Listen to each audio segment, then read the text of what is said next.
உலகம் முழுவதும் உள்ள சன்லைஃப் தொலைக்காட்சி நேயர்களே, உங்கள் அனைவருக்கும் வணக்கம். இது நாட்டு மருத்துவம், நலம் தரும் மருத்துவம், எல்லோருக்கும் ஏற்ற பக்க விளைவுகள் இல்லாத பாதுகாப்பான பண செலவுகள் இல்லாத மருத்துவம்.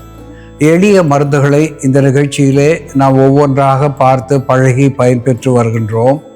இன்று சில மருத்துவ குறிப்புகளை நாம் தெரிந்து கொள்வோம். அழகுக்கு அழகு கூட்டுவது என்பது கண்கள். ஒருவருடைய கண்கள் மற்றவரை வசீகரிக்கும் தன்மை உடையது.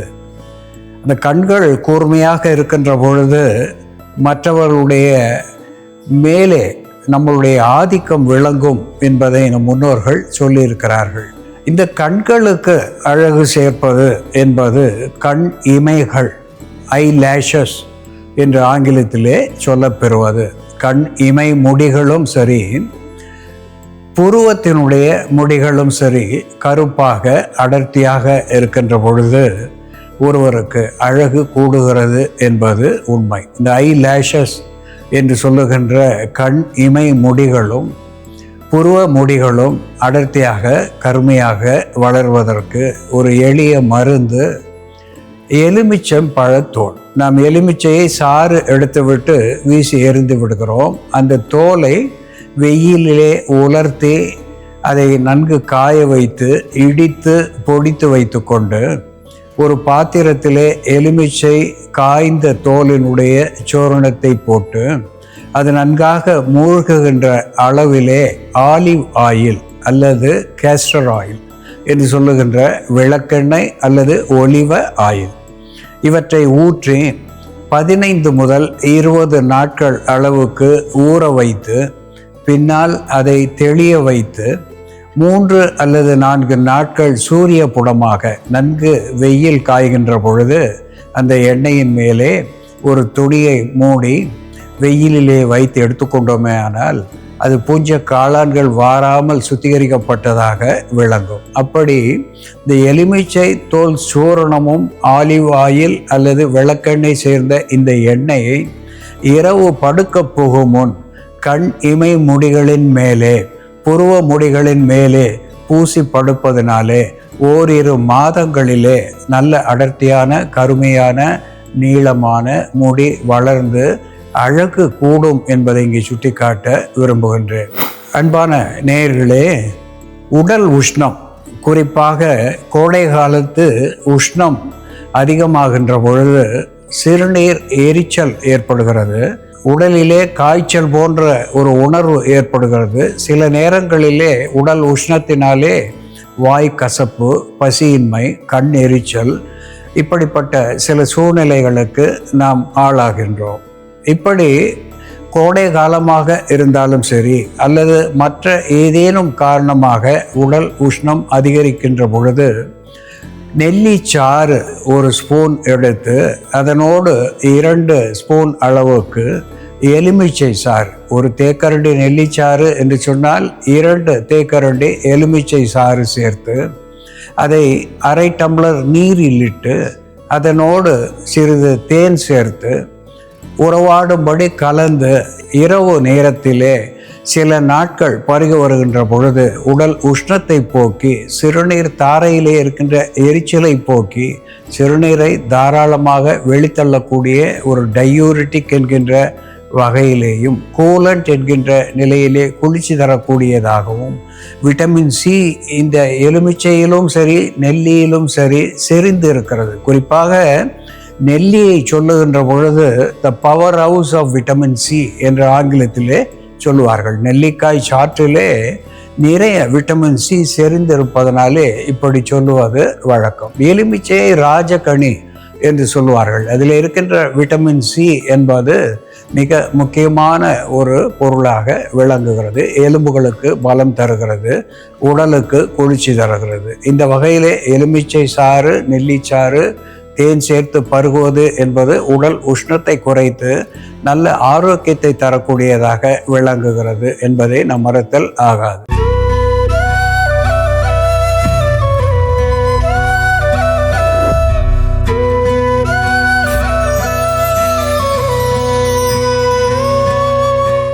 அன்பான நேயர்களே, தோஷங்கள் என்று சொல்லுகின்ற பொழுது குற்றங்கள் என்று தமிழிலே பொருளாகும்.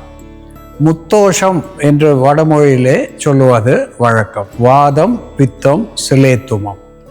வாதம் என்பது காற்று, பித்தம் என்பது நெருப்பு, சிலேத்துமம் என்பது நீர் சத்துவம். இந்த மூன்றும் ஒன்றை ஒன்று மிஞ்சுகின்ற பொழுது மிகினும் குறையினும் நோய் செய்யும் என்று வள்ளுவ பெருந்தகை சொல்லுவார்கள். ஏதேனும் ஒன்று மிகுகின்ற பொழுது அங்கே நோய்க்கு அது ஒரு காரணமாக விளங்குகிறது. குறைபாடு ஏற்பட்டாலும் அங்கே நோய் உண்டாகிறது என்பதைத்தான் அப்படி சொல்லியிருக்கிறார்கள். இப்படி முத்தோஷங்களையும் முக்குற்றங்களையும் சமப்படுத்தக்கூடிய ஒரு மருத்துவத்தை நாம் இன்று பார்க்க இருக்கின்றோம். அப்படி சமமாகின்ற பொழுது எல்லா உறுப்புகளும் நன்கு ஆரோக்கியமாக செயல்பட்டு உடலுக்கு வன்மையை தரக்கூடியதாக, ஆரோக்கியத்தை வளர்த்து ஆயுளை நீட்டிக்க செய்யக்கூடியதாக விளங்குகிறது. அதற்கு பிராசிகா ஜன்சியே என்று தாவர பெயராலே சுட்டப்பெறுவது மஸ்டர்ட் என்று ஆங்கிலத்திலே சொல்லப்பெறுகின்ற ஒன்று கடுகு. இந்த கடுகு சிறுத்தாலும் காரம் சிறுக்காது என்று சொல்லுவது வழக்கம். கடுகு சிறியதாக இருப்பினும் அதனுடைய மருத்துவ குணங்கள், காரம் என்று சொன்னாலும் மணம் என்று சொன்னாலும் ஒரு பொருளுடைய மருத்துவ குணத்தை குறிப்பதாக விளங்கும். அந்த வகையிலே கடுகு மருத்துவ குணங்கள் மிகுதியாக உள்ளது. குறிப்பாக குருதி ஓட்டத்தை சீர் செய்யக்கூடியதாக விளங்குகிறது. இந்த triglycerides, LDL, low density lipid என்று சொல்லுகின்ற இருவித கெட்ட கொழுப்புகளை கரைப்பதிலே கடுகு முதலிடத்தை பெற்றிருக்கிறது. உடலுக்கு உஷ்ணத்தை கொடுத்து உள் உறுப்புகளை சீராக இயங்க செய்கிறது. டயூரிட்டிக் என்கின்ற வகையிலே சிறுநீர் பெருக்கியாக கடுகு விளங்குகிறது. வலியை குறைக்க செய்கிறது. கல்லீரல் மண்ணீரலுக்கு பலம் தந்து ஒரு ஹெப்படோ ப்ரொடெக்டிவ் என்கின்ற வகையிலே இருவித ஈரல்களுக்கும் பாதுகாப்பாக விளங்குகின்ற ஒரு உணவாக கடுகு விளங்குகிறது. இதனோடு பெப்பர் நைக்ரம் என்று சொல்லக்கூடிய மிளகு, பெப்பர் என்று சொல்லுவார்கள். மிளகு ஒரு ஆன்டிடோட் என்கின்ற வகையிலே எந்தவித விஷமானாலும் சரி, உணவிலே விஷமாக இருந்தாலும் சரி, அல்லது உணவு உண்ட பின் ஃபுட் பாய்சன் என்று சொல்லுகின்ற உடலுக்கு உள்ளே சென்ற பின் விஷமாக மாறிய உணவாக இருந்தாலும் சரி, புற மருந்துகளாலே ஏற்பட்ட விஷமாக இருந்தாலும் சரி, அந்த விஷத்தை முறிக்கின்ற தன்மை உடையது. அதைத்தான் ஆன்டிடோட் என்று ஆங்கிலத்திலே சொல்லுவார்கள். ஒவ்வாமை என்று சொல்லுகின்ற அலர்ஜிக் டிசார்டர் என்கின்ற நிலையிலே கூட இது ஒரு ஆன்டி ஹிஸ்டமின் என்கின்ற வகையிலே பணி செய்கிறது. ஆன்டிடோட், ஆன்டி ஹிஸ்டமின் என்பது மட்டுமல்லாமல் ஒரு அப்பிடைசர் என்கின்ற வகையிலே பசி தூண்டியாக விளங்குகிறது. அது மட்டுமல்லாமல் நியூட்ரியன்ட் என்று சொல்லக்கூடிய வகையிலே சத்தூட்டங்களை அதிகமாக உள்ளடக்கி இருக்கிறது. குறிப்பாக இரும்பு சத்துவம், பாஸ்பரஸ், மெக்னீசியம் போன்ற சத்துக்களை இது அதிகமாக பெற்றிருக்கிறது. மிளகு ஒரு அற்புதமான உணவாகிறது. இந்த மிளகு கடுகோடு உப்பு, காமன் சால்ட் என்று சொல்லுகின்ற உப்பு ஒரு ஸ்டிமுலண்ட் என்கின்ற வகையிலேயும், உப்பே கூட ஒரு anti bacterial, anti fungal, anti microbial என்கின்ற மருத்துவ குணத்தையும் பெற்றிருப்பதனாலே இதுவும் ஒரு நோய் நீக்கி என்கின்ற வகையிலேயும், பசியை தூண்டக்கூடிய ஒரு ஸ்டிமுலண்ட் என்கின்ற வகையிலேயும் விளங்குகிறது. இந்த கடுகு, மிளகு, உப்பு எப்படி மருந்தாகிறது என்று செயல்முறையிலே பார்ப்போம், வாருங்கள். நேயர்களே, நாம இன்னைக்கு நம்ம வீட்டில் இருக்கக்கூடிய பொருட்களை பயன்படுத்தி நம்மளோட ஜீரண மண்டலம் மற்றும் சுவாச பாதையை பலப்படுத்தக்கூடிய ஒரு மருந்து, கல்லீரல் மற்றும் நுரையீரலில் தேங்கியுள்ள அதிகப்படியான கழிவுகள், அதிகப்படியான வாதம், பித்தம் மற்றும் சிலேத்துமம் இவற்றை வெளித்தள்ளி சமன்படுத்தக்கூடிய ஒரு மருந்து எப்படி தயார் பண்றதுன்னு பார்க்கலாம். இதற்கு தேவையான பொருட்கள்: மிளகு, கடுகு, கல்லுப்பு. நம்ம இந்த மருந்து தயார் பண்றதுக்கு முதல்ல கடுகு ஒரு 20 கிராம் அளவுக்கு கடுகு எடுத்துக்கலாம். கடுகை லேசா நம்ம பொரிச்சிடணும். கடுகை வெடிக்க விட்டுட்டு நம்ம அதுக்கப்புறம் எடுத்து பவுடர் பண்ணணும். கடுகு வெடிக்க ஆரம்பிச்சதும் நம்ம ஸ்டவ் ஆஃப் பண்ணிடலாம். தீயாம அது வெடிச்சதான் எடுத்துடணும். கடுகோட நிறம் நல்லா மாறினதும் நம்ம இதை தனியாக எடுத்து வச்சிடலாம். அடுத்ததாக நம்ம 10 கிராம் அளவுக்கு மிளகு, 5 கிராம் அளவுக்கு கல்லுப்பு, கடுகு நம்ம 20 கிராம் அளவுக்கு எடுத்தோம், மிளகு 10 கிராம், கல்லுப்பு 5 கிராம், இவை ரெண்டையும் சேர்த்து வறுத்துடலாம். வறுத்துட்டு இது எல்லாத்தையும் சேர்த்து நம்ம ஒரு சூர்ணமாக தயார் பண்ணி வச்சுக்கிட்டோம்னா தினமும் காலையில் நம்ம சாப்பிட்டதுக்கப்புறம் உணவுக்கு பின் இந்த சூர்ணத்தை ஒரு 1/4 தேக்கரண்டி அளவு எடுத்து நம்ம வெந்நீரில் வெதுவெதுப்பான தண்ணியில் கலந்து அதை குடிச்சிட்டு வந்தோம்னா டைஜஷனை என்ஹான்ஸ் பண்ணக்கூடிய ஒரு மருந்தாக செயல்படும். இந்த கடுகுல பார்த்தோம்னா அதிகப்படியான நார் சத்து இருக்கிறதுனால மலச்சிக்கல் இல்லாமல் பார்த்து கொள்ளக்கூடிய மருந்தாக இருக்கும். அது மட்டும் இல்லாமல் கடுகு இரத்த ஓட்டத்தை மேம்படுத்தக்கூடிய ஒரு மருந்தாக இருக்கிறதுனால நம்மளோட ஜீரண மண்டலத்துக்கும் நம்ம வயிறு பகுதி கல்லீரலுக்கு சர்க்குலேஷனை இம்ப்ரூவ் பண்ணக்கூடிய மெடிசனாக இருக்கும். அதே போல் நுரையீரலில் தேங்கி உள்ள கழிவுகளை வெளித்தள்ளக்கூடிய மருந்தாக கடுகு செயல்படும். நுரையீரலில் கிருமி தொற்று ஏதாவது இருந்தால் அவற்றை சரி செய்யக்கூடிய ஒரு கிருமி நாசினியாகவும் கடுகு இருக்கிறதுனால நம்ம அதை சேர்த்துருக்கோம். அது மட்டும் இல்லாமல் டைஜஸ்டிவ் என்சைம்ஸை ஸ்டிமுலேட் பண்ணக்கூடிய ஒரு மருந்தாகவும் கடுகு இருக்குது. நம்ம இதை அரைச்சிடலாம்.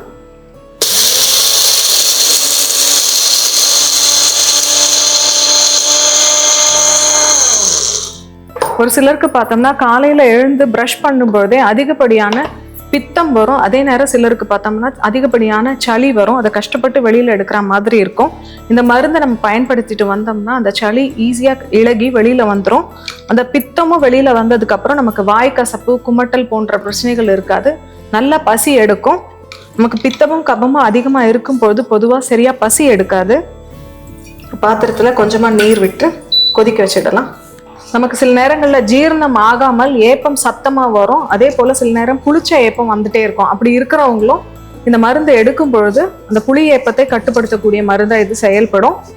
வயிறு பகுதி மற்றும் நுரையீரல் பகுதியில் உள்ள தசைகளுக்கு இரத்த ஓட்டத்தை சீர்படுத்தக்கூடிய மருந்தாக இருக்கிறதுனால அந்த மசில்ஸோட ஃபங்க்ஷன் நல்லா இம்ப்ரூவ் ஆகும். அங்கே இருக்கக்கூடிய அதிகப்படியான வாதத்தை வெளித்தள்ளக்கூடிய மருந்தாகவும் இருக்கும். நான் வெந்நீரில் 1/4 தேக்கரண்டிலேருந்து 1/2 தேக்கரண்டி வரைக்கும் நம்ம தயார் பண்ணி வச்சுருக்க இந்த சூர்ணத்தை மிக்ஸ் பண்ணிடலாம். மிக்ஸ் பண்ணிவிட்டு இது தினமும் காலையில் ஒரு வேளை மட்டும் பிரேக்ஃபாஸ்ட் சாப்பிட்டதுக்கப்புறம் நம்ம சாப்பிட்டுட்டு வந்தோம்னா ஜீரண மண்டலத்தில் ஏற்படக்கூடிய தொந்தரவுகள் கம்மியாகும். அதே போல் அடிக்கடி சளி பிடிக்காமல் பார்த்துக்கும்.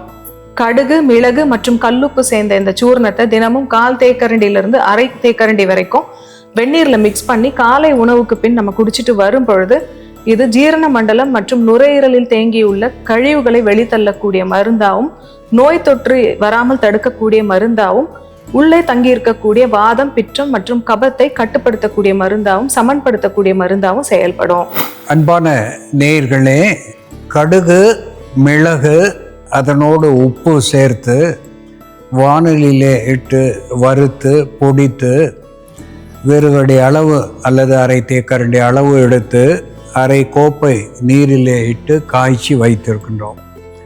இதை அன்றாடம் 2 வேளை அந்தி சந்தி என்று 2 வேளை பருகி வருகின்ற பொழுது இது அப்பர் ரெஸ்பிரேட்டரி இன்ஃபெக்ஷன் என்று சொல்லக்கூடிய சுவாச பாதையிலே நுரையீரல் பகுதியிலே இருக்கக்கூடிய தொற்றுக்களை வெளித்தள்ளக்கூடிய ஒன்றாக விளங்குகிறது. பிராங்கோ டைலேட்டர் என்கின்ற வகையிலே நெஞ்சக சளியை கரைத்து வெளித்தள்ளி சுவாசத்தை சீராக உள்ளிழுக்கின்ற வகையிலே சுவாச பாதையை சுத்திகரிக்கிறது.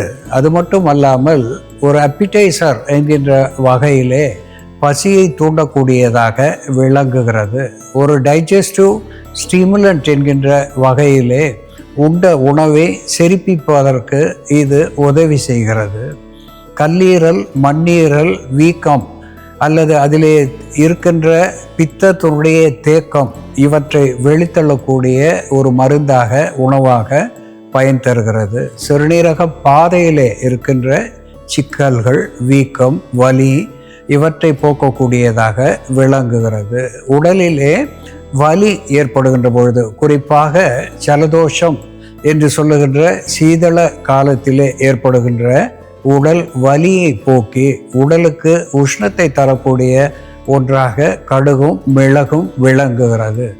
இதை அன்றாடம் இரு வேளை பருகி வருகின்ற பொழுது வாத பித்த சிலேத்துமம் என்று சொல்லக்கூடிய நோய்களுக்கு காரணமாக இந்த 3 சத்துவத்தையும் நிலைப்படுத்தி சமப்படுத்தி ஆரோக்கியத்தை வளர்க்கக்கூடிய ஒன்றாக இது விளங்குகிறது என்பதை நாம் மறத்தல் ஆகாது. அன்பான நேயர்களே, நம் சமையல் அறையிலே இருக்கின்ற மிளகும் கடுகும் எப்படி மருந்தாகிறது என்று நாம் பார்த்து தெரிந்து கொண்டோம். இது போல வேறு ஒரு மருத்துவ குறிப்போடு நாம் மீண்டும் சந்திப்போம். நன்றி, வணக்கம்.